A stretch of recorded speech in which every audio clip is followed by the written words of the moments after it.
بسم الله والحمد لله إن الحمد لله نحمده ونستعينه ونستغفره ونسترشده ونستهديه ونؤمن به ونتوكل عليه ونعوذ به من شرور أنفسنا ومن سيئات أعمالنا من يهده الله فلا مضل له ومن يضلل فلن تجد له وليا مرشدا ونشهد أن لا إله إلا الله وحده لا شريك له ونشهد أن محمدا عبده ورسوله وصفيه من بين خلقه وخليله نشهد أنه أدى الأمانة وتركنا على المحجة البيضاء ليلها كنهارها لا يزيغ عنها إلا هالك فصلوات ربي وتسليماته عليه وعلى آله وأصحابه ومن استنى بسنته إلى يوم الدين وبعد. Allah akituafikisha leo tunatarajia tuondokee katika aya nambari 89 ambayo jana tuliibakisha kwa sababu ya muda, wa ila aya nambari 89 inaungana na aya za nyuma yake ambazo tulianza nazo. Aya nambari 88 Allah jalla wa ala amesema baada a'udhu billahi minash shaitani rajim, lakini rasulu, lakini mtume sallallahu alaihi wasallam, walladhina amanu ma'ahu, na wale walioamini pamoja na yeye, jahadu bi amwalihim wa anfusihim, wanapambana katika jihadi kwa mali zao na nafsi zao, wa ulaika lahumul khairat, na hao kheri nyingi zipo kwa ajili yao duniani na akhera, wa ulaika humul muflihun, na hao ndio ambao wamefanikiwa.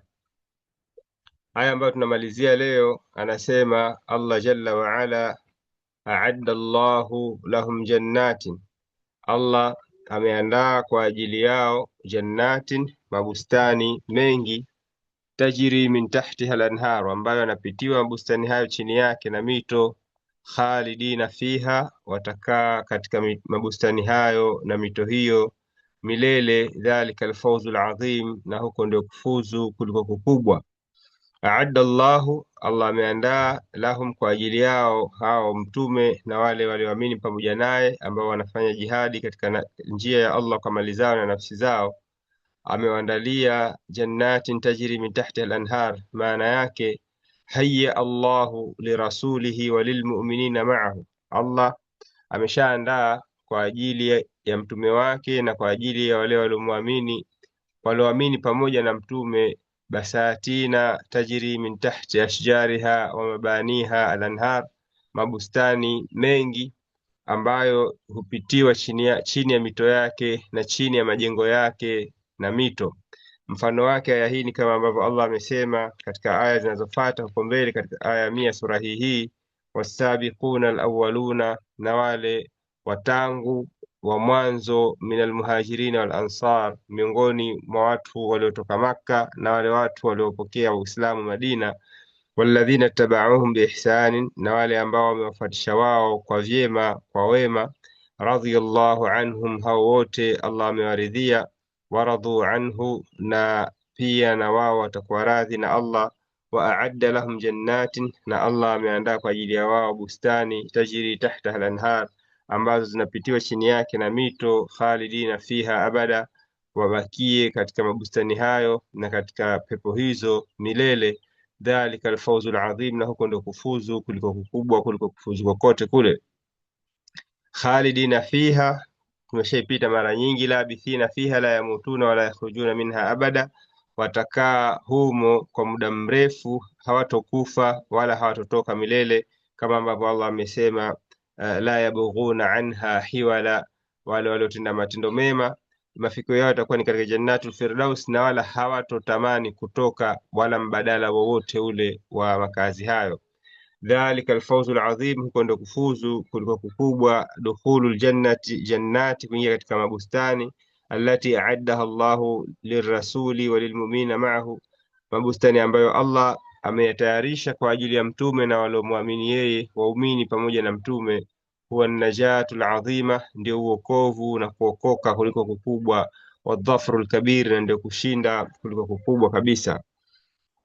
Katika aya ambazo kimsingi ndio tunaanza nazo leo, Allah anasema wajaa almu'adhdhiruna, na watakuja wanaotaka kuomba ruhusa wasiende katika vita. Wajaa almuadhiruna, watakuja wanaotaka kuomba ruhusa kutoa udhuru wasiende katika vita. Minal a'rabi, miongoni mwa watu wanaokaa nje ya mji wa Madina, ambao kwa kawaida tunawaita mabedui, Waarabu wasiokaa mjini, Waarabu wa shamba.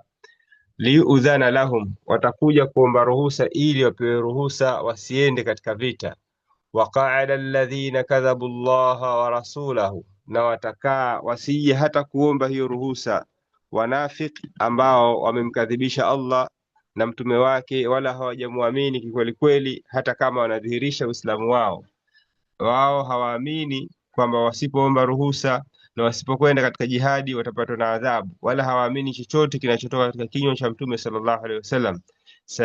Sayusibu alladhina kafaru, hawa wanafiki kwa sababu wameficha kufuru yao, hukumu yao mbele ya Allah ni ukafiri. Kwa hiyo Allah anasema itawasibu wanafiki hawa ambao ni makafiri, minhum, miongoni mwao, adhabun alimun, adhabu yenye kuumiza, yani adhabu yenye machungu makali huko akhera.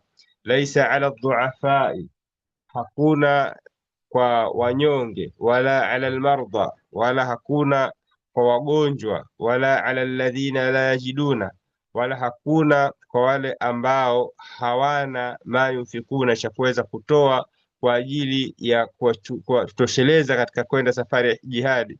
Harajun, hakuna madhambi yoyote, hakuna makosa kwa wagonjwa na kwa wanyonge, yani wanyonge ima kwa ulemavu au kwa jinsia zao ni wanawake au kwa umri wao ni watoto wadogo bado, hao wote hawana tatizo lolote, hakuna dhambi kwa wao, hakuna harajun, hakuna aina yoyote ya makosa.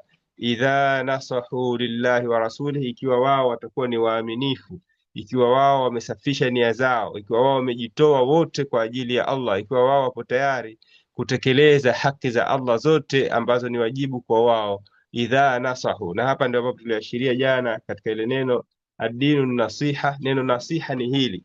Kwa hiyo nasiha ni vile mtu kuwa tayari kutekeleza haki zote za mwingine.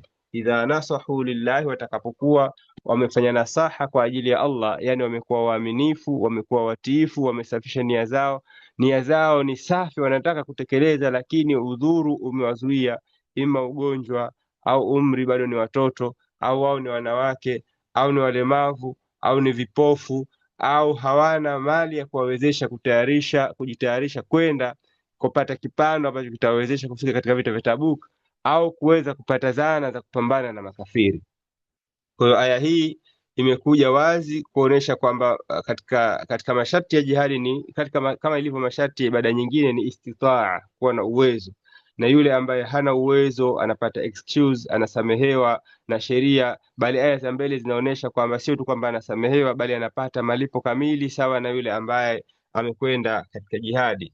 Laisa ala dhuafai wala ala almarda wala ala alladhina la yajiduna ma yunfiquna harajun, wala kwa wale ambao hawana cha kuweza kukitumia kwa ajili ya maandalizi ya hija, hawa wote hawana madhambi. Idha nasahu, kwa sharti iwe ni waaminifu lillahi wa rasuli, kwa Mola wao Allah na kwa mtume wake sallallahu alaihi wasallam. Ma ala almuhsinina min sabilin, hakuna kwa watu wema njia yoyote ya wao kushikwa accountability, kushikwa kwamba watakuwa wana makosa, hakuna njia yoyote. Wallahu ghafurur rahim, na Allah ni mwingi wa kusamehe na mwenye rehma.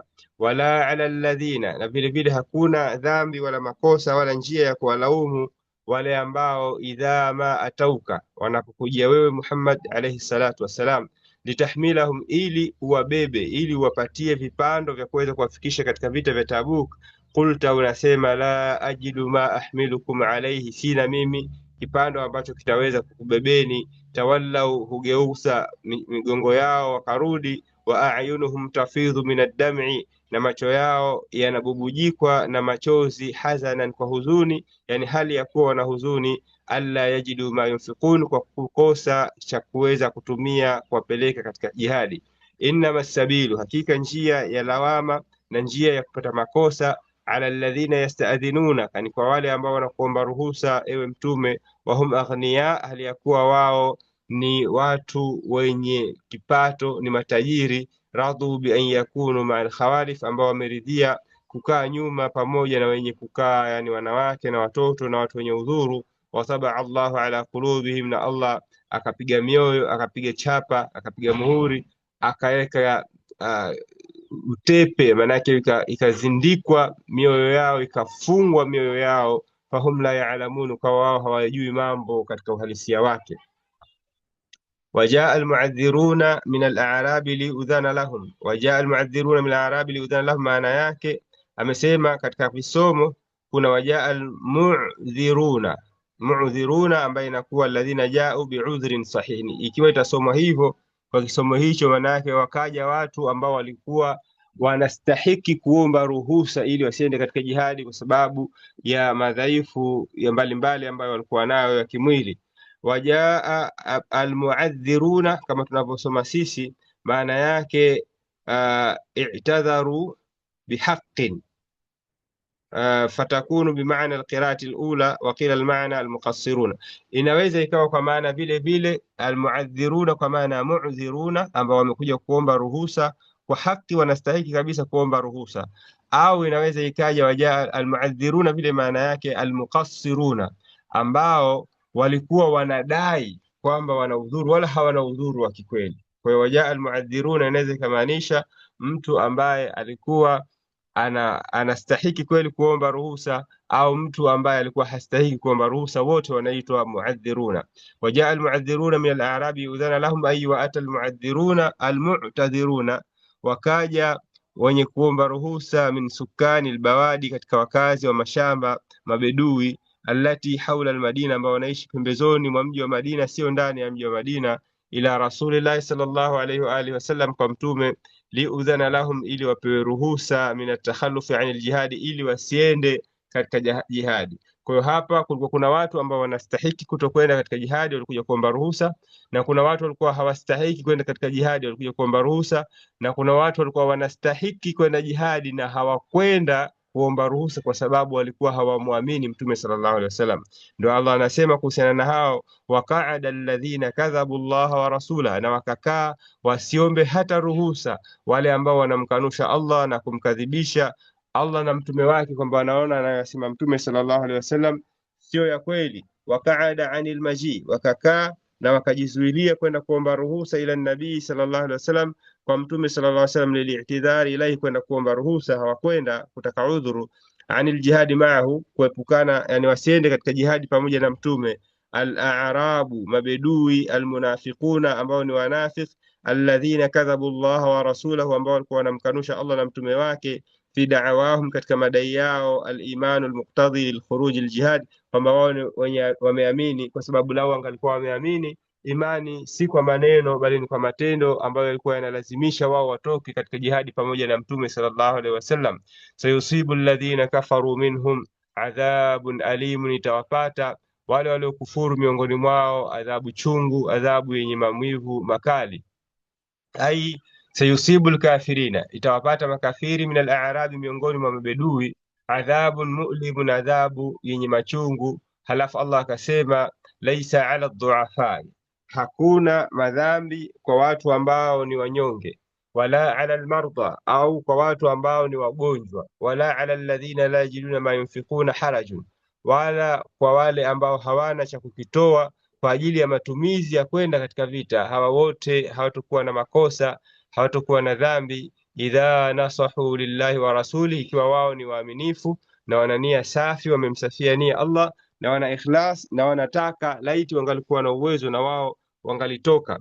Anasema maana yake laisa ala dhu'afa ila abdan, hakuna kwa wale ambao miili yao ni wana unyonge katika viwiliwili vyao, imma kwa jinsia zao kwamba ni wanawake, au kwa umri wao kwamba wao ni watoto, au kwa sababu nyingine, al-ajizina anil khuruj lil-qital, ambao hawawezi kutoka kwenda kupambana, kama vile pia wazee ambao wanapata udhaifu kwa sababu ya uzee wao. Wala ala almarda, wala kwa wagonjwa, alladhina la yaqdiruna ala aljihadi, ambao hawawezi kuhudhuria katika jihadi. Wala ala alfuqarai, wala vile vile hakuna tatizo kwa mafakiri, alladhina la yajiduna malan, ambao hawana mali, yatajahazuna bihi, ambao wanaweza kujiandaa kwa ajili ya kutoka kwenda katika jihadi. Ithmun, hao wote hawana madhambi, fi takhallufihim anil jihadi, katika kuto kwenda kwao katika jihadi, kuto kuhudhuria katika jihadi. Kama qala taala, kama ambavyo amesema Allah katika suratul Fathi, laisa ala al-a'ma, hakuna makosa kwa kipofu. Laisa ala al-a'ma harajun, hakuna madhambi kwa kipofu. Wala ala al-a'raji harajun, wala hakuna makosa kwa mtu ambaye ni kiguru, ni mlemavu wa mguu mmoja au miguu yote. Ala al-a'raj harajun wala ala al-marid harajun, wala hakuna makosa, hakuna dhambi kwa mtu ambaye ni mgonjwa akiwa hakwenda katika jihadi. Idha nasahu lillahi wa rasulih, kwa sharti ikiwa wao wenyewe ni wa kweli. Ai idha akhlasu imanahum, watakuwa wana imani safi. Wa a'malahum, na matendo yao kabla ya hapa, huko nyuma matendo yao yalikuwa safi. Wa qasdahum, na makusudio yao, dhamira zao ni safi, wamemsafia nia Allah. Wa hubbahum fi hali qu'udihim, na mapenzi yao katika ile hali ya kwamba wao hawawezi kutoka, lakini bado wanatamani na wanapenda laiti wangalitoka. Hizi zote ndo wametafsiri neno an-nasiha. Kwa hiyo unaona neno nasiha ambavyo linatembea katika maneno mengi, maana yake ndio inapatikana kwa neno moja, nasiha. Kwa hiyo Mtume sallallahu alayhi wasallam alivyosema dinu nasiha, inakusanya maana kubwa na pana sana kwa neno hilo hilo moja, kwa sababu ikiwa ni kwa Allah itakuwa nasiha inamaanisha kumwamini Allah, kumpenda Allah, kumtukuza Allah, kutekeleza maamrisho yake, kuacha makatazo yake, kuwalingania watu kumwelekea Allah, na kufanya aina zote zile za ibada kwa ajili yake, yani hizo tawakkuli, inaba, nini, zote zinaingia katika nasiha.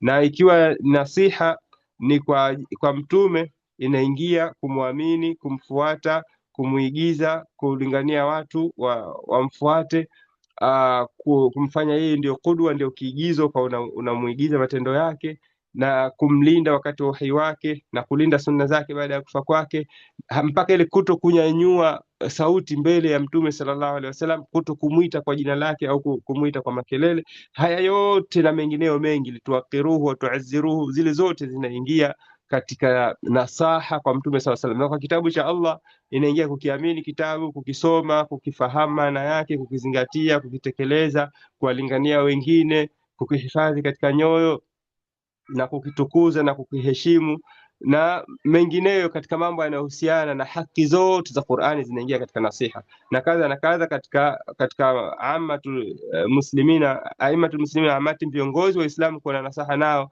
ni kuatii katika maarufu, katika mambo yasiyo madhambi na kadha na ili mradi neno nasiha ndani yake ndio inaingia. Inapokuja kwenye suala la viongozi na Waislamu kwa ujumla, inaingia pia kuwapa nasaha katika hali ambayo haitozidisha munkar. Sio kwamba kuwapa nasaha kwa siri, la, hiyo sio kaida. Kaida ni kuwapa nasaha katika namna ambayo haitozidisha, haijalishi ni kiongozi au ni muongozwa. Ikiwa kumpa kwako nasaha kutaongeza jeuri na kiburi na kuendelea kwa madhambi, haitojuzu.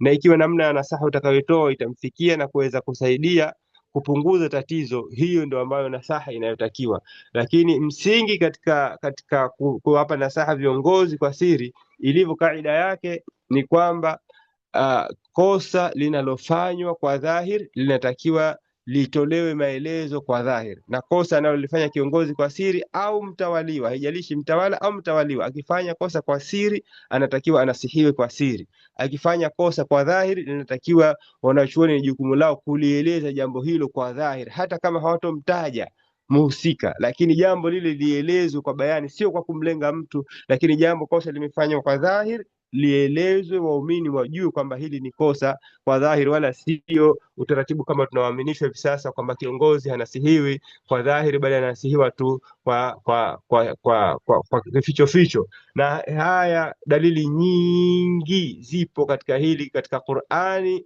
ndio zimejaa. Mtume sallallahu alaihi wasallam ana mtume kama kuna ulul amri wa kwanza katika umma huu ambaye ni a'lamun nas wa atqan nas wa a'dhamu an-nas 'inda Allah manzila, Mtume sallallahu alayhi wa alihi wasallam anaambiwa ya ayuha nabiyyu lima tuharrimu ma ahalla Allah lak. Na hili ni kosa la siri amefanya Mtume baina yake yeye na wake zake.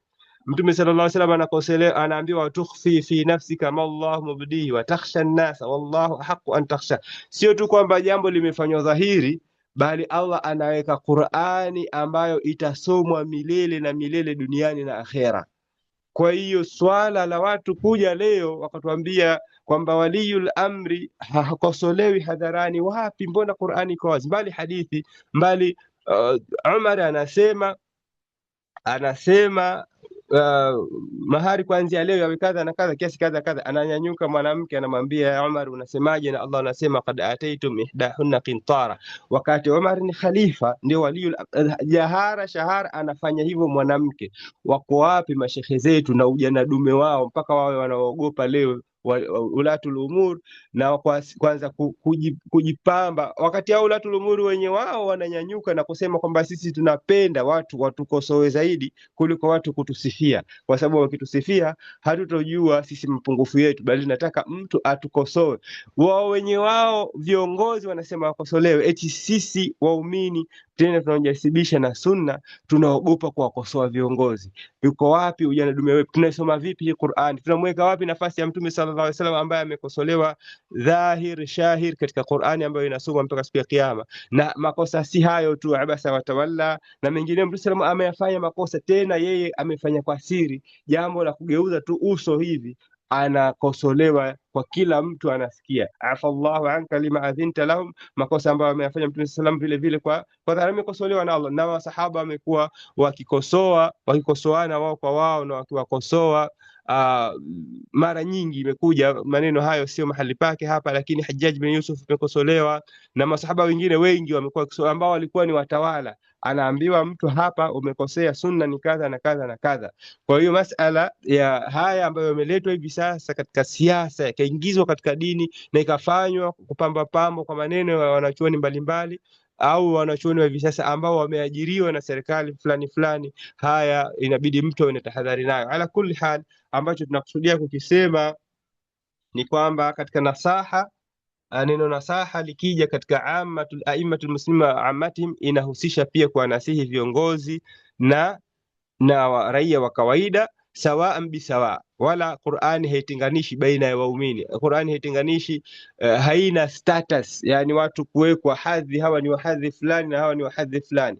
Ni kweli ipo hadithi anzilu nasi manazila, lakini sio katika mtu anapofanya munkar. Mtu anapofanya munkar ni wajibu wa waumini kukataza katika namna ambayo haitoleta fasadi zaidi, na hilo ndio jambo muhimu la kulizingatia. Na katika nasaha kwa waumini na ni ile mtu kutekeleza haki ambazo Mtume amezitaja na nyingine walizotaja wanachuoni, kama vile kuitikia salamu, kumwombea dua mtu anapokwenda chafya akaitikia akasema alhamdulillah, kuzuru mtu anapougua, kumsaidia anaposhikwa na adui yake. Ni haki ya Muislamu kuto kumchupa Muislamu mwenzake anapopata matatizo, awe naye, asimfanyie khizaya, asimdhalilishe wala asimsaliti kwa adui, na kadha na kadha, katika haki ambazo zinajulikana, haki za muumini kwa muumini mwenzake. Hizi zote zinaingia katika nasaha. Kwa hiyo Mtume sallallahu alayhi wasallam aliposema dinu nasiha, alikusanya mambo mengi kwa tamko lake hilo moja, na hii hadithi ni katika hadithi ambazo tunatakiwa kuzirekebisha ufahamu wake katika jamii, kwa sababu watu wengi wanasema dinu nasiha, dini ni nasaha, kama kwamba dini ni ushauri. Hapana, sio maana yake, bali nasiha ni kama ambavyo imetumika katika aya hii, idha nasahu, kwa sharti kwamba watu hawa wawe huko nyuma wametekeleza haki za Allah subhanahu wa ta'ala.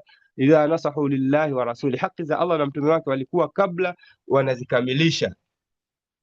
Ma ala almuhsinina min sabil, akasema Allah jalla wa ala, watu wema hakuna kwa wao tatizo lolote lile. Imepokewa hadithi, amesema idha nasahu lillahi, ndo tupofikia. Amesema pia kuna hadithi an Tamim ad-Dari radhiallahu anhu, anna nabiy sallallahu alaihi wasallam qala, ndio ambayo tumetoka kuielezea. Ad-dinu nasiha, dini ni uaminifu, dini ni kuwa na ikhlasi, dini ni mtu kukusudia kuwa kukusudia heri na kumpenda Allah na mtume wake. Wakasema masahaba, qulna liman, tukauliza, anasema Tamim ad-Dari, kwa nani? Qala lillahi, akasema mtume kuwa mwaminifu na kutekeleza wajibu wote ambao mwanadamu uko juu yake katika haki za Allah, walikitabihi, na haki za kitabu yani Qur'ani, wali rasuli, na haki za mtume, wali aimmatil muslimin, na haki za viongozi wa Kiislamu, wa ammatihim, na haki za waislamu wengine wote. Na hapa inaonyesha kwamba kuna haki maalum za viongozi ambazo hazipo kwa watu wa kawaida, raia wa kawaida, nazo ni zile iliongezeka ya taa kuwatii wao, hata wakiwa wao ni waovu, bado sisi tunawajibika kuwatii ikiwa hawajatuamrisha uovu, yani wanatuamrisha mema kama vile kuswali swala za jamaa na Ijumaa nyuma yao au kushiriki katika jihadi, hata wakiwa ni waovu, bado tunawajibika kuwatii muda wa kuwa hawajatuamrisha uovu. Wallahu ghafurur rahim. Ma ala almuhsinina min sabil, ay laysa ala almuhsinina, hakuna kwa watenda mema, alladhina nasahu lillahi, ambao ni waaminifu katika kutekeleza wajibu wao kwa Allah wa rasuli na kwa mtume wake, min tariqin, njia yoyote, ila muakhadhatihim wa uqubatihim, wa kuwapatiliza na kuwaadhibu. Wallahu ghafurur rahim, na Allah ni mwingi wa kusamehe na mwenye kurehemu. Ay wallahu satiru dhunuba, na Allah ni mwenye kuzistiri dhambi za waja wake, almuhsinina, ambao ni wema, mutajawizun an muakhadhatihim biha, na ni mwenye kuchupa akaepukana na kuwapatiliza kwa madhambi yao, rahimun bihim, ni mwenye kuwarehemu, fala yuaqibuhum alaiha, hawadhibu kwa madhambi yao muda wa kuwa wao ni waumini, bali yuthibuhum thawaba alqadirina alamilina, bali Allah huwalipa miongoni mwa waumini ambao hawakuweza kutekeleza majukumu yao thawabu sawa sawa na wale wenye uwezo. Alafu akasema Allah jalla wa ala, wala ala alladhina, wala vile vile hakuna makosa kwa wale ambao idha ma atauka, wanapokujia wewe, litahmilahum, ili wabebe kwenda katika vita, qulta la ahmilukum, la ajidu ma ahmilukum alayhi, kuambia wewe kwamba mimi sina cha kuweza kuwabebea, tawallau, wanapokujia hivyo na ukawaambia hivyo, ukawajibu kwamba huna uwezo, hugeuka, wa ayunuhum tafidhu min ad-dam'i, na macho yao yanabubujikwa na machozi, hazanan, kwa huzuni, yani hali ya kuwa wana huzuni, alla yajidu ma yunfikun, kwa sababu hawakupata cha kuweza kutoa. Maana yake wala uqubata, wala hakuna adhabu, ala alladhina idha atauka, kwa wale ambao wakikujia wewe ya Muhammad alayhi salatu wassalam, yasaluna kama yarkabuna alayhi, wakikuomba kitu, kipando cha kuweza kupanda kufika katika vita vya Tabuk, fi ghazwati Tabuk, katika vita vya Tabuk, qulta, wewe husema, lahum, kuambia, mu'tadhiran, hali yakuna wapa udhuru, la ajidu ma tarkabuna alayhi, mimi sina kipando ambacho nyinyi mnaweza kukipanda, fansarafu min indika, wakaondoka kwako wewe, wahum yabkuna, hali yakuwa wanalia, min alhazani, kwa huzuni, ala adami tawaffuri, kwa sababu ya kukosa, ma yatajahazuna bihi liljihadi, kitu ambacho kitawawezesha wao kujiandaa kwa ajili ya kutoka kwenda katika jihadi. Innama sabilu, hakika ya njia ya makosa, ala alladhina yasta'dhinunaka, ipo kwa wale ambao wanakuomba wewe ruhusa, wahum aghniya, hali ya kuwa wao ni matajiri, radhu bi an yakunu ma'al khawalifi,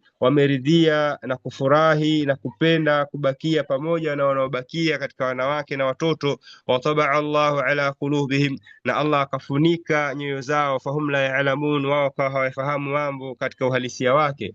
Innama sabilu ala alladhina yasta'dhinunaka wahum aghniya, ay innal uqubatu, hakika njia ya madhambi ya Muhammad, yewe Muhammad, ala almunafiqina, ni juu ya wanafiki, alladhina, ambao yasta'dhinunaka, hukuomba wewe ruhusa, fi takhallufi anil jihadi, wasiende katika jihadi, wahum aghniya, hali yakuwa wao ni matajiri, qadiruna ala alkhuruji ma'aka lilqitali, hali yakuwa wana uwezo wa kutoka pamoja na wewe kwenda katika vita. Radhu bi an yakunu ma'al khawalif, ay radhiya almunafiquna, wameridhia wanafiq, alladhina yasta'dhinunaka fi takhallufi anil jihad, ambao wanakuomba wewe ruhusa wasiende katika jihadi, bilqu'udi fi buyutihim, kukaa katika nyumba zao, ma'an nisai, pamoja na wakina mama, allati la yajibu alayhinna aljihad, ambao jihadi kwa wao si lazima. Wa tabaa Allahu ala qulubihim fahum la ya'lamun, maana yake wa khatama Allahu ala qulubihim, Allah amepiga chapa na mihuri na kuifunga mioyo yao, ya qulubi almunafiqina, katika nyoyo za wanafiki, uqubatan lahum, kama ni malipo ya adhabu kwa wao, fahum la ya'lamuna su'a aqibati takhallufihim, baada ya hapo wao wakawa hawajui wala hawazingatii wala hawatilii maanani ubaya wa mwisho wa kule kutokwenda kwao ani jihadi, katika jihadi, ajilan wa ajila, hapa duniani na huko akhera. Wala yafutuhum bidhalika wala ma yafutuhum, wala hawafahamu yale wanayoyakosa, bidhalika, kwa kule kutokwenda kwao katika jihadi, min masalihi dunia wal akhira, katika manfaa ya duniani na akhera. Katika faida za aya hizi katika malezi ya kwanza ni kwamba idha ahsana alabdu fima yaqdiru alayhi, mja anapojitahidi akafanya vizuri katika mambo ambayo yapo katika uwezo wake, kwa vile kuwa kwake mgonjwa au kwa kwake hana uwezo, basi yaliyobakia sakata anhu ma la yaqdiru alayhi, yale ambayo hayawezi yote yatakuwa si wajibu kwake yeye. Wajibu utaondoka kwa sababu ya kauli yake, ma ala almuhsinina min sabilin, hakuna njia ya kuadhibiwa wale ambao ni watu wenye kutenda matendo mema na wenye wao ni wema.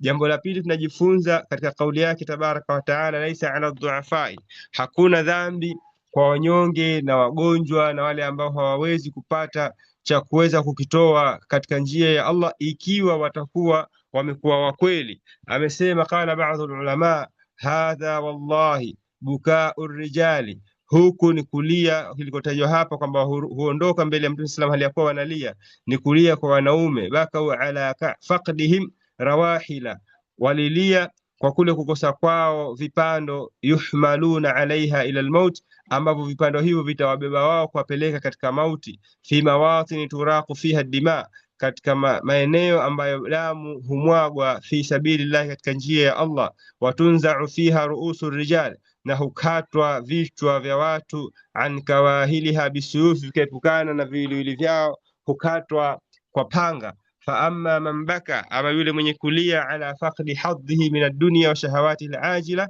anaelia kwa ajili ya kukosa sehemu yake au fungu lake au hadhi yake katika dunia na matamanio yake ya muda mfupi. Fadhalika shabihun bibukai latfali wan nisai, mwanamme huyo atakuwa anafanana na kulia vilio vya watoto wadogo na wanawake, ala faqdi hududhihim alajila, kwa kukosa vitu wanavyovitaka vidogo vidogo vyenye kupita kwa muda mfupi hapa duniani. Kwa vilio vya wanaume huelekezwa katika mambo yenye kudumu ya milele, na vilio vya wanawake na watoto ni kwa ajili ya mambo madogo madogo. Kwa mwanamke ambaye hulia kwa ajili ya akhira yake, kwa ajili ya kuitafuta pepo, kwa ajili ya kuogopa moto, huyo hata akiwa ni mwanamke kwa jinsia yake analia kilio cha mwanamume, kama ambavyo Allah amesema, rijalun la tulhihim tijaratun wala bay'un an dhikrillahi wa iqamis salati wa itai zakati yakhafuna yawman tataqallabu fihi alqulub wal absar. Wanaume wa kweli ni wale ambao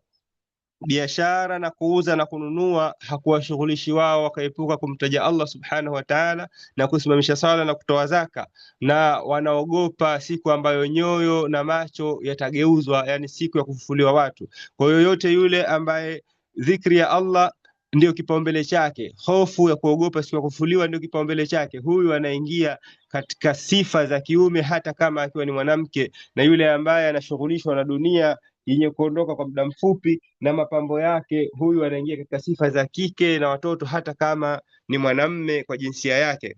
Halafu akasema Allah jalla wa ala, ya'tadhiruna ilaikum, wanakuombeni nyinyi udhuru, idha raja'tum ilaihi, pale ambapo mliporejea kwa wao katika vita vya Tabuk mkaja Madina.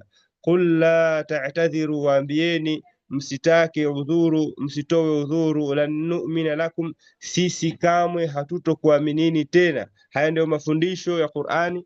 Ikiwa watu wamefanya khadaa, wamefanya vitimbi, wamefanya vitakuro ili waepuke kwenda jihadi, mara ya pili wakitaka kuaminisheni, hakuna haja ya kuwasikiliza, waambieni kwamba lan nu'mina lakum, sisi milele hatutokuaminini tena. Haya ni masala ambayo yanasikitisha leo kuona Waislamu wanadanganywa kimataifa na makafiri, halafu wanarudi tena wanawafanya tena marafiki, halafu Waislamu wanashambuliwa, halafu wanarudi tena wanawafanya marafiki. Haya mambo haya kama kwamba hayajaelezwa kwa Waislamu. Allah anasema la ta'taqul la ta'tadhiru, waambieni msitoe udhuru, lan nu'mina lakum, sisi hatutokuamini nyinyi milele kwa sababu nyinyi si waaminifu. Qad nabba'ana Allahu min akhbarikum, Allah ameshatuambia katika siri zenu. Wasayara Allahu amalakum wa rasuluhu, na Allah na mtume wake wataona matendo yenu. Thumma turadduna ila alimil ghaibi wash shahada, halafu baada ya kufa mtarejeshwa kwa Allah mjuzi wa siri na dhahiri. Fayunabbiukum bima kuntum ta'malun, naye atakujuzeni kwa yale ambayo mlikuwa mkiyatenda. Atakujuzeni fayunabbiukum, halafu atakulipeni bima kuntum ta'malun, kwa yale ambayo mlikuwa mkiyatenda. Sayahlifuna billahi, wataapa kwa jina la Allah, lakum, kukuapieni nyinyi, idha nqalabtum ilayhim, mtakaporejea kwa wao, litu'ridhu anhum, ili muweze kuwapuuza na msiwalaumu, ili msiwalaumu kutokana na kutokwenda katika jihadi. Fa'aridhu anhum, basi wapuuzeni, wapuuzeni kwa sababu hawana haki ya kutiliwa maanani wala kusemeshwa wala kujibishwa wala kulaumiwa. Innahum rijsun, hakika wao ni najis. Na hii ni katika sifa mbaya kabisa waliosifiwa wanafiki, ambayo mfano wake wamesifiwa katika aya za nyuma washirikina aliposema Allah innamal mushrikuna najasun, na hapa imeambiwa innahum rijsun, hakika wao ni uchafu, hakika wao ni najis. Wa ma'wahum jahannam, na mafikio yao ni jahannam. Jazaan bima kanu yaksibuna, ni malipo kwa mabaya waliokuwa wakiyatenda. Yahlifuna lakum, wanaapa kwa jina la Allah kwenu nyinyi, litardau anhum, ili nyinyi muwaridhie wao. Hali ya kuwa muumini wa kweli hatafuti radhi kutoka kwa waumini, bali hutafuta radhi kutoka kwa Allah na mtume wake. Fa in tardau anhum, basi hata kama nyinyi mtawaridhia kwa maneno yao, fa inna Allah la yarda anil qawmil fasiqin, Allah hawaridhii watu ambao wametoka katika taa yake. Maana ya hizi ya'tadhiruna ilaykum idha raja'tum ilayhim, ay ya'tadhiru ilaykum almunafiquna, watataka udhuru kwenu nyinyi wanafiki, almukhallifuna an jihadi bila udhrin, wale ambao walikaa nyuma wasiende katika jihadi pasi na sababu ya kisheria. Idha raja'tum ayuha almu'minuna, mtakaporejea Madina enyi waumini, ilaihim, kwa wao, min safarikum wa jihadikum, mtakaporejea kutoka katika safari yenu na jihadi yenu katika vita vya Tabuk. Qul la ta'tadhiru lan nu'mina lakum, qul lahum, waambie kwao, waambie wao ya Muhammad, ewe Muhammad sallallahu alayhi wa alihi wasallam, la ta'tadhiru ilaina, msitowe sababu yoyote kwetu sisi, idh lan nusaddiqakum, kwa sababu sisi hatutokuaminini nyinyi, fi i'tidharikum alkadhib, katika kuomba kwenu msamaha ambako ni kwa uongo. Qad nabbana Allahu min akhbarikum, ay qad akhbarana Allahu bi asrarikum, Allah ameshatujulisha sisi na kutupa habari kuhusiana na siri zenu mnazoficha. Ayuha almunafiquna, enyi wanafiq, wa alimna kadhibakum, na tumefahamu uongo wenu, fi i'tidharikum, katika kule kuomba kwenu ruhusa ya kutokwenda katika jihadi. Wa sayara Allahu amalakum wa rasuluhu, ay wa sayara Allahu, ataona Allah, wa rasuluhu a'malakum, na mtume wake pia ataona matendo yenu. Ayuha almunafiqun, enyi wanafiki, fi dunya, hapa duniani, wayadhharu sidqukum au kadhibukum fi tawbati minan nifaqi, na atadhihirisha Allah ukweli wenu au uongo wenu katika kutubia, kukoma katika unafiki wenu au kutokukoma kwenu. Thumma turadduna, ay thumma turja'una ayuha almunafiqun, halafu mtarejeshwa enyi wanafiki, baada mautikum, baada ya kufa kwenu, ila Allahi alladhi ya'lamu kulla sirrin wa alaniya, kwa Allah ambaye anafahamu kila aina ya siri na kila la dhahiri, wa dhahirin wa batin, na jambo la ndani na jambo la nje na la ndani. Fayukhbirukum bima kuntum ta'malunahu, atakupeni taarifa na kuhabarisheni kwa yote mliokuwa mkiyatenda, fi dunia, katika dunia, min khairin au sharrin, katika khairi au shari, wa yujazikum alayhi, na sio kukupeni taarifa tu, bali atakulipeni kutokana na matendo yenu hayo. Halafu Allah akasema sayahlifuna billahi lakum, wataapa kwa kutumia jina la Allah kwenu nyinyi, idha nqalabtum ilayhim, mtakaporejea kwao, litu'ridhu anhum, ili muwapuuze, msiwalaumu na kuuliza maswali na kuwasema vibaya. Ay sayahlifu almunafiquna almutakhallifuna billahi lakum ayuha almu'minun, wanafiq wasiokwenda katika jihadi wataapa kwa jina la Allah kukuwapieni nyinyi waumini, idha raja'tum ilayhim, mtakaporejea kwa wao, min ghazwati Tabuk, kutoka katika vita vya Tabuk. Innahum, kwamba hakika yao wao, mastata'u alkhuruja ma'akum liljihadi, hawakuweza kutoka pamoja na nyinyi kwenda katika jihadi. Litatruku ta'nibahum wa mu'atabatahum, ili muache nyinyi kuwasema vibaya na kuwalaumu. Fa'aridhu anhum, basi wapuuzeni, innahum rijsun, hakika yao wao ni uchafu. Ay fatruku ayuha almu'minuna ta'nibahum wa laumahum, acheni enyi waumini kuwasema vibaya wanafiki na kuwalaumu, ihtiqaran wa ihanatan lahum, muache na muapuze kama ni aina ya kuwadhalilisha na kuwadogosha. La musamahatan wa afwan, sio kwa sababu ya kuwasamehe au kwa ajili ya kufuta makosa yao. Liannahum najisun wa qadharun, msiwashughulikie na msiwalaumu kwa sababu wao ni najis na uchafu. Khabithatun bawatinuhum, ni uchafu ndani yao, yani roho zao, nafsi zao na mioyo yao imebeba uchafu. Wa qabihatun a'maluhum, na matendo yao vile vile ni machafu. Kama qala ta'ala, kama ambavyo Allah amesema, innamal mushrikuna najas, hakika ya washirikina itikadi zao na nyoyo zao na makusudio yao na matendo yao ni najis. Wa ma'awahum jahannam, na mafikio yao ni moto wa jahannam. Jazaan bima kanu yaksibun, ay wa masirul munafiqina fil akhirah, na mafikio ya wanafiki huko akhira. Naru jahannam, ni katika moto wa jahannam. Mujazatan, malipo, lahum, kwa wao, bisababi dhunubihim, kwa sababu ya makosa yao, allati kanu ya'malunaha fi dunya, ambayo walikuwa wanayafanya hapa duniani.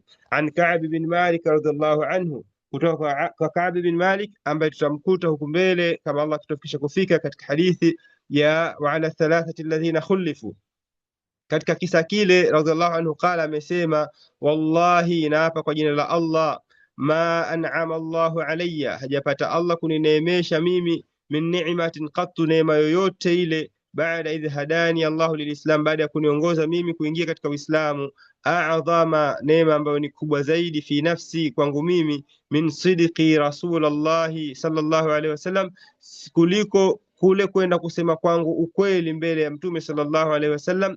Alla akuna kadhabtuhu, kwa kutokuwa mimi nimemdanganya mtume. Fa ahlika, nikaangamia. Kama halaka alladhina kadhabu, kama walioangamia wale ambao walisema uongo. Yani baada ya kurudi mtume katika vita, watu wakenda kuapa viapo vya uongo kwa mtume sallam, yeye na wenzake wawili wakasema ukweli wao kwamba hawakuwa na udhuru wowote ule, wakasubiria hukumu ya Allah na mtume wake. Anasema Ka'b, inna Allaha qala lilladhina kadhabu, Allah alizungumza kuhusiana na wale ambao watu walikwenda kusema uongo, kutoa udhuru wa uongo. Hina anzala alwahyi, ulipoteremka wahi. Sharra ma qala li ahadin, maneno mabaya kabisa yaliyopata kusema kwa yoyote yule. Akasema Allah, sayahlifuna billahi lakum idha inqalabtum ilayhim litu'ridu anhum fa'aridhu anhum, wakaamrisha masahaba wapuuze. Na hii ni adhabu kwa kila mtu ambaye anafanya khiana katika muamala, hata akiwa ni mtu wako wa karibu. Tunafundishwa kwamba watu ambao wanafanya khiana na hawatimizi wanachokisema, wanajipamba kwa sifa za wanafiki,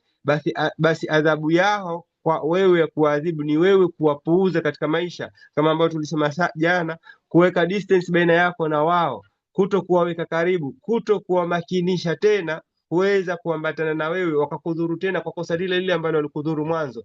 Kwa hiyo kuweka masafa baina yako na watu ambao hawana muamala wa kiungwana, bali wana muamala wa kinafiki, ni katika mafundisho ya dini yetu vile vile.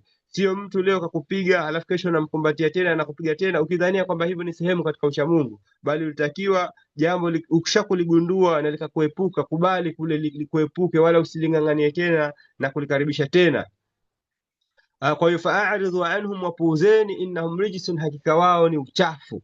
Wakaitwa kwamba ni uchafu, ni najis. Anasema hajapata kuitwa mtu jambo baya kama walivyoitwa hawa kwa kosa la kwenda kumdanganya mtume sallallahu alaihi wasallam, kwa kutoa udhuru ambao walikuwa hawanao.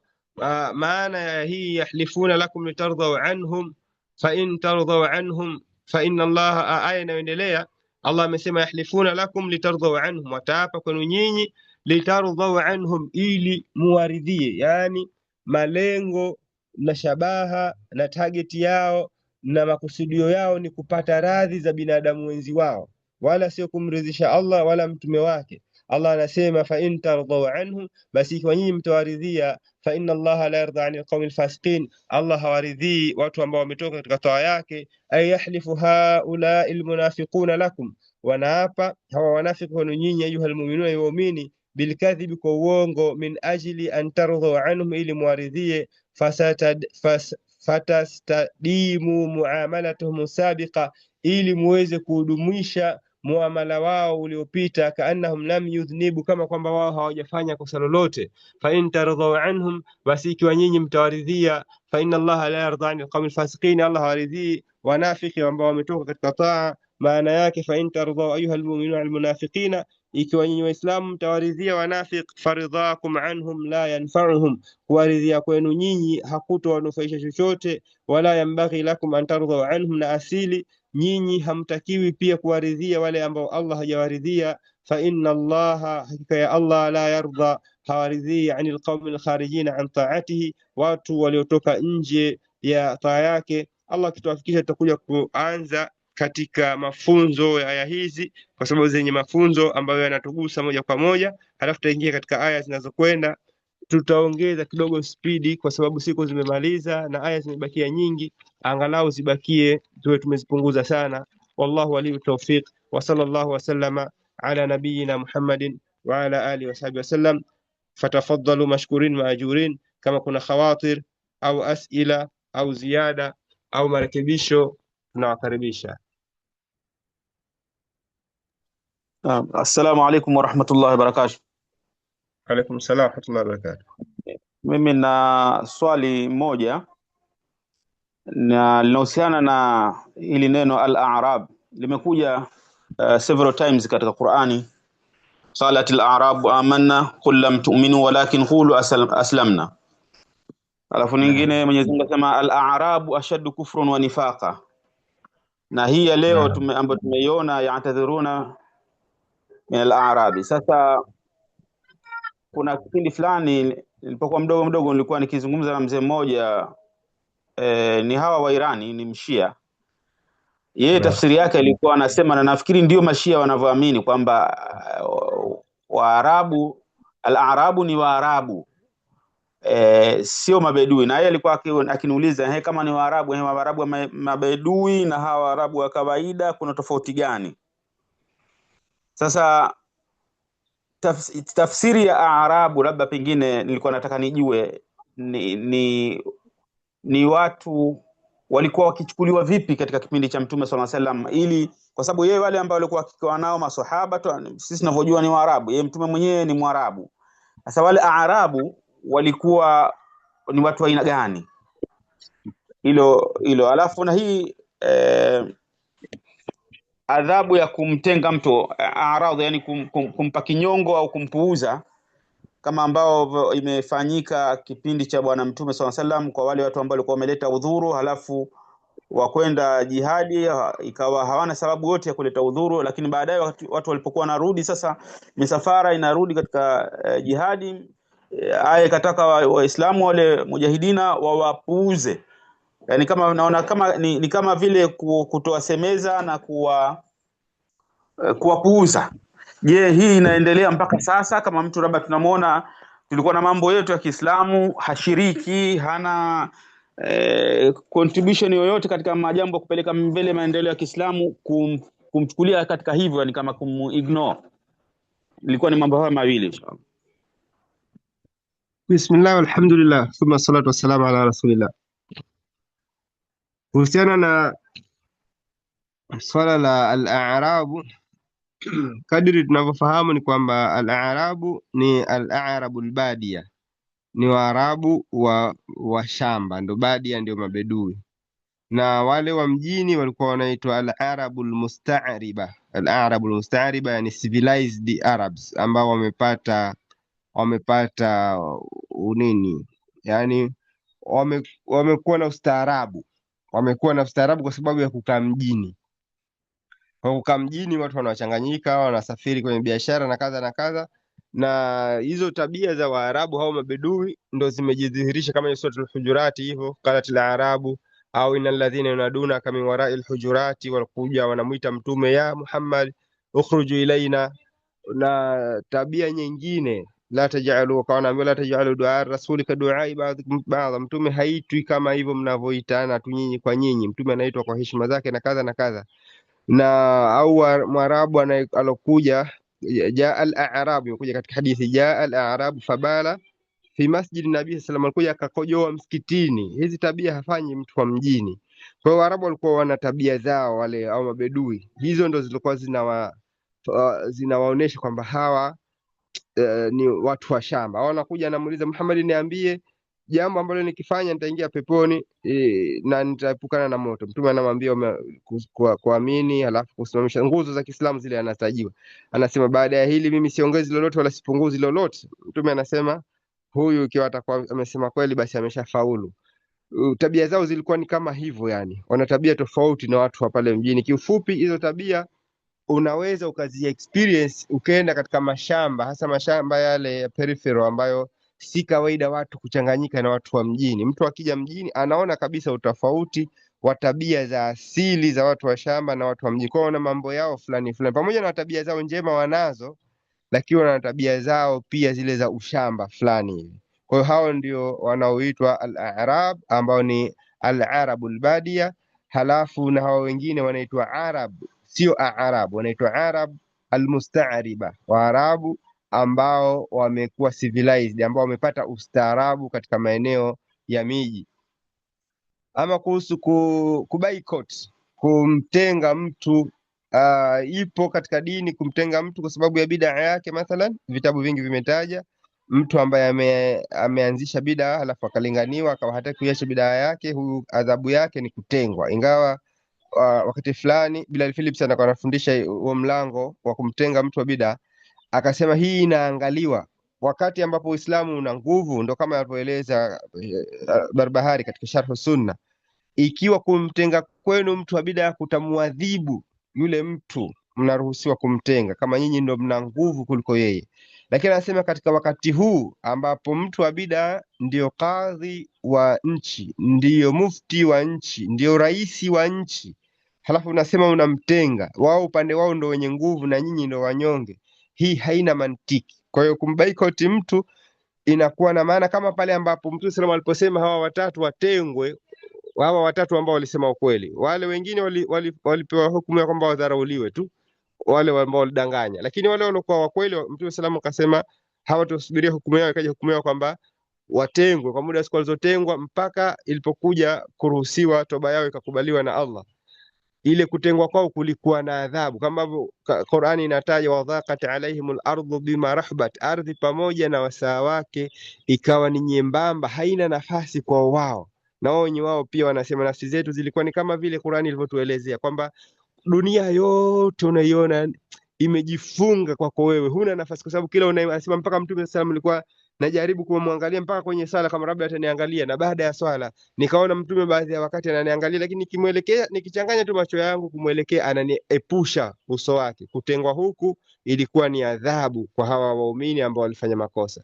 Kwa hiyo muumini anapofanya makosa, ikiwa baada ya kufikishiwa bado hajakubali, ikiwa kule kutengwa kutamwadhibu, kutengwa kunanufaika. Na hii haimaanishi kwamba mtu ambaye mlikuwa mnafanya naye harakati halafu akarudi nyuma, la, bali mtu ambaye mlikuwa mnafanya naye harakati halafu akawasaliti katika harakati, akawasaliti ima kwa kuvujisha siri au kwa kudharau, akawafelisha nyosha na kadha. Lakini yule ambaye amekuwa mvivu, huyo anatakiwa kufanywa ziara, sio kutengwa, kufanywa ziara na kukumbushwa na kubembelezwa na kuraghibishwa mpaka arudi katika haki, wala sio kutengwa. Kwa hiyo kutengwa kupo, lakini inakuwa ni kwa adhabu pale ambapo inakuwa ni adhabu, pale ambapo inakuwa si adhabu, kwa sababu pia katika Sharh Sunna imekuja kwamba mtu akiwa ni mtu wa bid'a ukimwona mkimbie. Sasa kumkimbia mtu nayo pia inakusudiwa iwe kwamba ni adhabu, lakini sisi tumeona mtu anaifanyia kazi hiyo, anakuja kadhi wa wilaya, kazi ya wilaya kwetu ambapo sisi tumezaliwa, mtu anakimbia mabondeni, yeye akirudi ndo anarudi kato na miti, kafanyaje, kadhalilika. Yule kadhi anapita, watu wote pale wanamheshimu na kumsalimia kwa kusimama kwa mapenzi na kueleza shida zao na kuuliza maswala yao ya dini.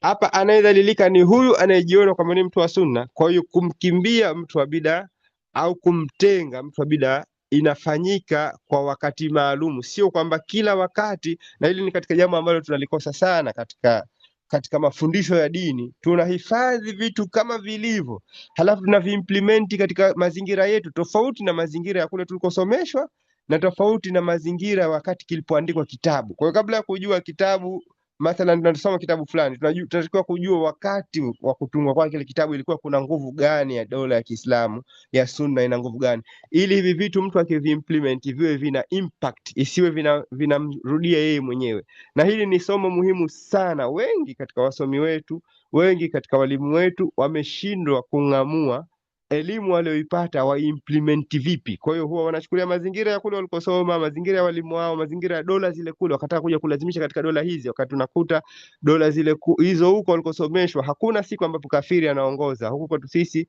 Waislamu na kafiri wanabadilishana, alafu mtu analazimisha hukumu zile na mambo mengi katika mazingira haya, watu wanashindwa kuyaelewa kwamba jambo fulani ulifanya wakati fulani na jambo fulani ulifanya wakati fulani. Badala yake watu hufanya mambo wakajidhulumu nafsi zao wenye wao, au wakadhulumu watu wengine kwa kushindwa kuzingatia kitu gani kinafanyika wakati gani. Kwa hiyo kwa ujumla ni kusema kwamba boycott ipo. Kumkimbia mtu wa bid'a au mtu anayefanya dhambi kupo pale ambapo kutakuwa kuna manufaa, sio kila katika kila sehemu. Wallahu a'lam.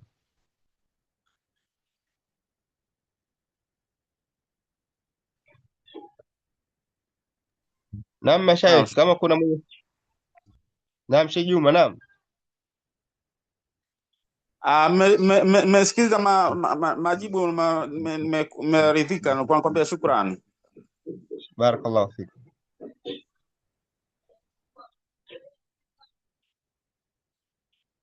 Anaona watu wote wamemute. Naam, salamu alaikum. Wa alaikum salam Sheikh Muhammad, naam. Naam, khaira. Nilikuwa nataka nipate kidogo ufafanuzi wa hizi terminology hizi zinavyotumika, al-khawalif na al-qaidina katika Alqaidina, hii sura. alqaidina ni wale ambao ni akina mama, watoto, hata khawalif vile vile ni wakina mama, watoto wale wenye udhuru.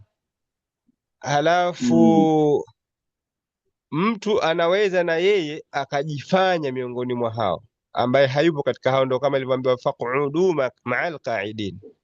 Kwa na nyinyi kaeni pamoja na wale ambao wana udhuru, wale ambao wanatakiwa wasikae.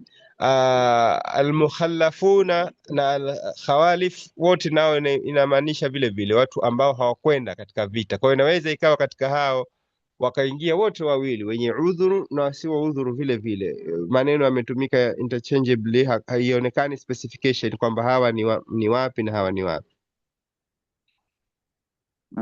Kwa hiyo ni wale wale yani kuna maingiliano baina yao katika Naam, okay. katika Na maana. hapa huku nyuma kidogo tuliona hili neno al-mukhallafuna limekuja katika hali ya wanahitaji ile ismu nini sasa, nikana kwamba wamefanyishwa kitu, yani hawakutaka wenyewe. Hii kihikma imekaaje? Ndio kama hiyo ambayo tumesema mara nyingi kwamba aljazao min jinsi al-amal, malipo mtu hulipo kwa mujibu wa matendo yake ya nyuma. Tumeelezea mara nyingi jambo hilo kwamba mtu akifanya mambo maovu huadhibiwa hapa hapa kwa uovu mfano wa ule, na wakati mwingine tukasema huadhibiwa mtu kwa uovu mkubwa zaidi, waliyadhu billah, kama walivyoadhibiwa wale wa minhum man ahada Allah la in atana min fadlihi lanasaddaqanna, wale waliadhibiwa faaqabahum nifaqan ila yaumi yalqaunahu bima ahlafu Allah ma waaduhu. Kwa kosa lao wao ni kuvunja ahadi na Allah, Allah akawadhibu kwa kosa kubwa zaidi, wakafanywa wanafiki wa milele mpaka watakapokufa, hawatopata nafasi ya kutubia. Kwa hiyo unaona wameadhibiwa kwa kosa la kudumu, wakabambikwa kosa la kudumu. Kwa hiyo ambao ni mukhallafuna, waliowekwa nyuma, ni kwamba Allah ametoa sababu kwamba lau kharaju fikum ma zadukum illa khabala, wangalikuzidishieni tu matatizo, wala awdhau khilalakum yabghunakum alfitnata, na wangalikuleteni fitna kati yenu, wafikum sama'una lahum, na kati yenu wapo ambao wanawasikiliza bado hawa watu ambao ni wanafiki. Kwa hiyo Allah fathabbatahum, akawatia uzito, faathqalahum, yani akawafanya wawe wazito kutoka katika jihadi kwa ajili ya maslahi mapana ya jeshi linalokwenda pamoja na Mtume sallallahu alaihi wasallam. Kwa hiyo ikija hivyo mukhallafuna ni kwamba wamewekwa wabaki nyuma kwa amri ya kadari ya Allah, sio amri ya kisheria. Amri ya kisheria walitakiwa wende, lakini kadari ya Allah ilihukumu hawa wasende kwa kujua kwake Allah kwamba laiti hawa wakitoka watakwenda kuliharibu jeshi katika vita hivi muhimu sana katika historia ya vita vya Mtume sallallahu alaihi wasallam. Kwa hiyo mukhalafuna nadhani Mm, ni kwa ajili ya mm. kwamba wamefanywa hivyo wawe wazito wasiweze kutoka. Wallahu a'lam. طبعا. شكرا، جزاك الله خير. Sallallahu alayhi wasallam.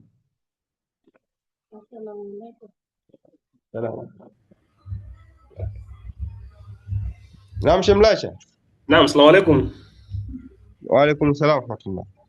Nilikuwa nina swali au nahitaji maelezo zaidi.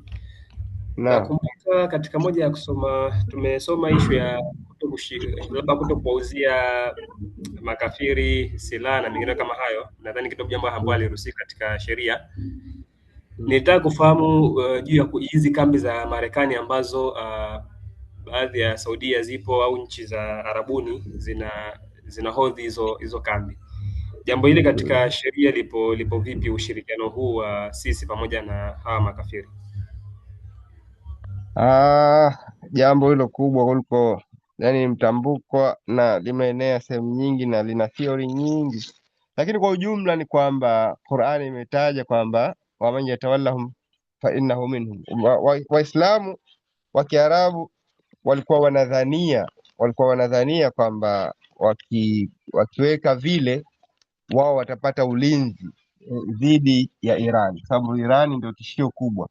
Walikuwa wanaona wakiweka hizo kambi watapata ulinzi, lakini imethibitika sasa hivi kwamba ulinzi haupati, bali kibaya zaidi Qatar imepigwa na Israel mwaka jana, na ikathibitika kwamba hakuna aliyewalinda, na ikathibitika pia kwamba Israel inaweza ikafanya chochote inachotaka katika Gulf yote isipokuwa walikuwa wanadhania pia mpaka Iran wanaweza kufanya. Ndio imethibitika kwamba kumbe Iran sio hivyo. Kwa hiyo imethibitika kwa wazi kwamba zile kambi hazikuwa pale kwa malengo ya wale Waarabu, bali kwa malengo ya Israeli na washirika wa Israeli tu. Kwa hiyo kile ambacho Allah alikuwa anatuambia, waman yatawallahum minhum fa innahu minhum, kati yenu nyinyi Waislamu watakayewafanya hawa ndio watunza siri wake, ndio walinzi wake, na yeye atakuwa sawa sawa na wao, ndio kimethibitika hivi sasa.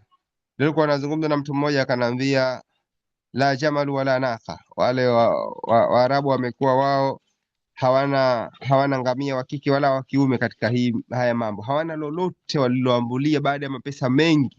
Na mwisho mbaya zaidi, sasa hivi inaonekana zile investment kubwa za mabenki makubwa wameona kwamba hakuna security katika Gulf, na si rahisi tena kuweza kuendelea watu na investment zao, bali wata withdraw. Kwa kweli kuna mambo mengi yamethibitika ambayo Qur'ani na Mtume Muhammad walikuwa wanatuambia, tunazisoma aya tunazifahamu, lakini utekelezaji wake yani hauonekani katika ulimwengu wa Kiislamu. Na kwa ujumla, yani labda kwa kurudi sasa kujibu swali kwa ufupi, ni kusema kwamba haifai Muislamu kumfanya kafiri ndio mlinzi wake. Muislamu anatakiwa ajitahidi kutumia rasilimali zake alizonazo, na Allah atamwezesha kupitia hivyo hivyo. Allah ametuamrisha, wa'iddu lahum mastata'tum min quwwa, kadiri mnavyoweza katika nguvu, nyinyi jiandaeni nazo, palipobakia mwacheni Allah. Na ndicho kinachoonekana kwa Iran walichokifanya. Wamejiandaa kwa vitu very low technology, very low cost, very primitive, lakini effect yake imeonekana. Of course na missiles zile nyingine hizo hypersonic zimeonekana ni advanced sana, lakini yale madrone mengi yao ni primitive drone ambazo zinatumia mashine za pikipiki na GPS za hizi za kawaida, sio za kijeshi. Kwa hiyo walichokifanya waumini wa Sunni, sisi tulichokifanya sisi masuni tokea zamani, tulikuwa watu wanasema kwamba jamani, haijuzu, zikawa zinatoka fatwa, akikujia jambazi wewe na jirani yako yupo kafiri, huwezi kumwomba kafiri akusaidie. Ndio fatwa tulikuwa tunapewa Qur'ani, lakini haijaeleza hivyo. Sasa yamethibitika wazi wazi yale ambayo alikuwa anaelezwa na Qur'ani, waman yatawallahu minkum, atakayofanya kafiri kwamba ndio mlinzi, ndio mtunza siri, ndio rafiki wa karibu, huyu mtu anatoka tu katika dini yake, anauza dini, wala haambulii kitu, kwa sababu la yarkubuna fi mu'minin illa wala dhimma, hawa hawachungi chochote, hawachungi udugu wala urafiki wala mkataba kwa waumini. Kwa ujumla swala lile ni kosa, lakini kosa lile lilikuwa linafahamika tokea zamani katika ulimwengu wa Kiislamu kwamba kuweka kambi hizi ni kosa, lakini lilifanywa na watawala, sio raia. Hilo pia lifahamike kwamba Waarabu Masuni wanapinga jambo lile, ila watawala ndio ambao walikuwa wanaridhia kuwafanya Marekani marafiki na kuweka vile kwa ajili ya kulinda tawala zao zisipinduliwe.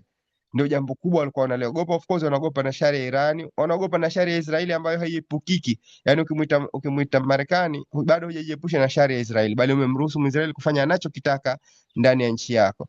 Kwa ufupi ni kwamba jambo hilo haliruhusiwi, na jambo hilo linafahamika kwamba haliruhusiwi, bali waliofanya hivyo ni watawala. Ni kama huku kwetu waumini wako namna nyingine na watawala wako namna nyingine, isije ikadhaniwa kwamba Masuni wanaamini kuweka kambi za Marekani jambo linalofaa, bali ni watawala na mashehe wao wanaounga mkono ndio ambao wanaruhusu jambo hilo. Wallahu a'lam.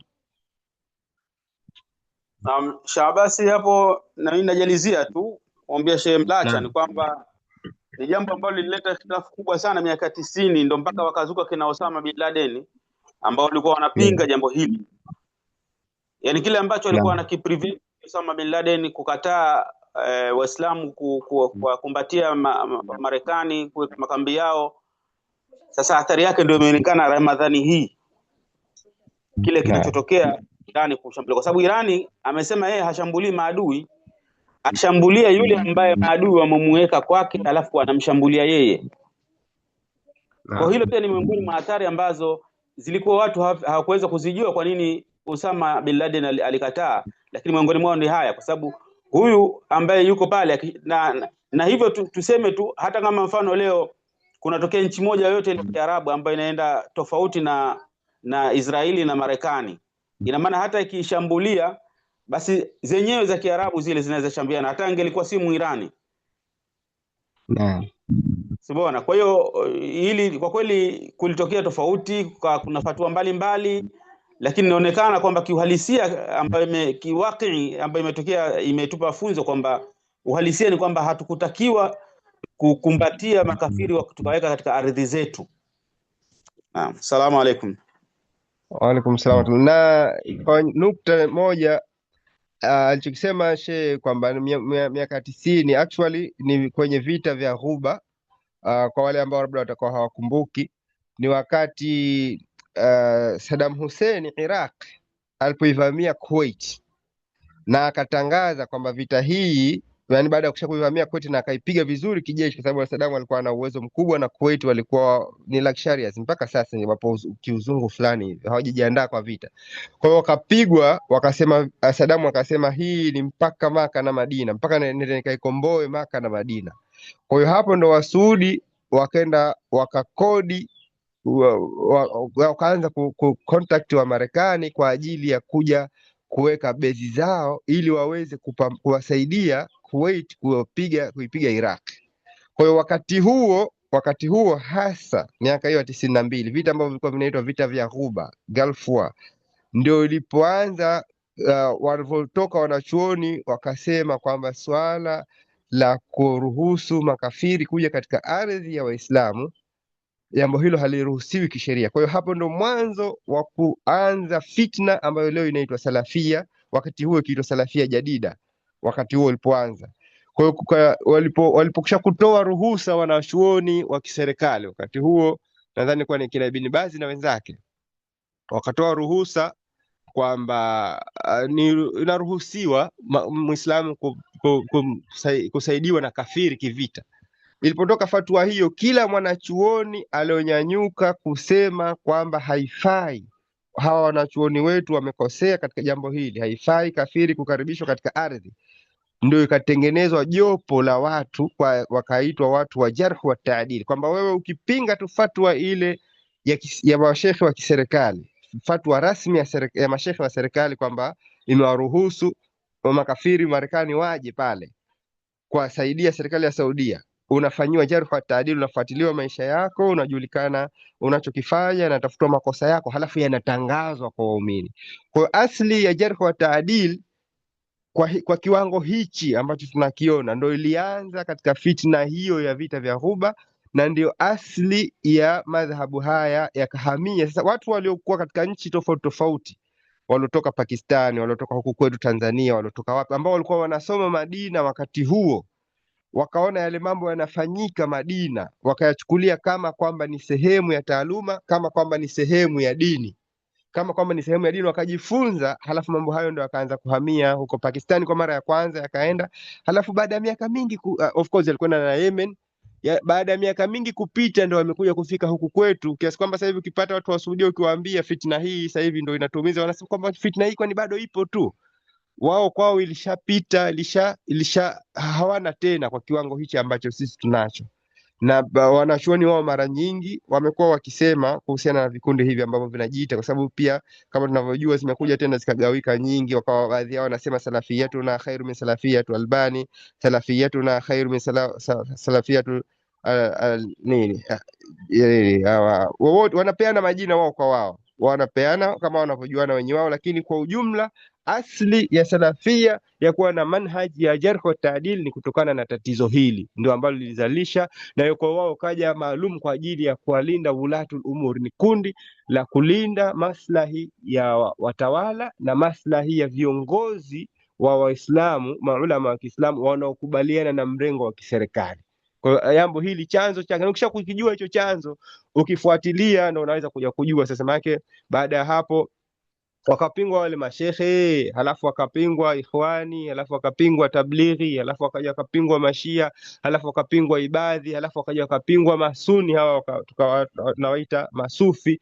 Sio kwamba nasema umo mote hamna makosa, la, lakini sio kwa kiwango hichi. Anayebakia sasa katika Uislamu ni nani? Anayebakia ni watu wachache ambao wamesoma katika manhaji fulani hivi, hiyo nyembamba, na wao hao nini tuna wewe unapigwa red card tena. Hii fitna hii kabla ya miaka 92 haikuwepo.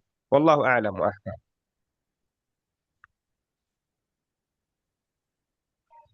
Muda umekwenda, nadhani tufikie hapo. Sheikh Mlacha mwenyewe ambaye aliuliza swali hayupo tena. Subhanakallahumma bihamdika nashhadu an la ilaha illa anta nastaghfiruka wa natubu ilaik. Wa sallallahu wasallam bina Muhammad wa ala alihi wa sahbihi wasallam. Walhamdulillah.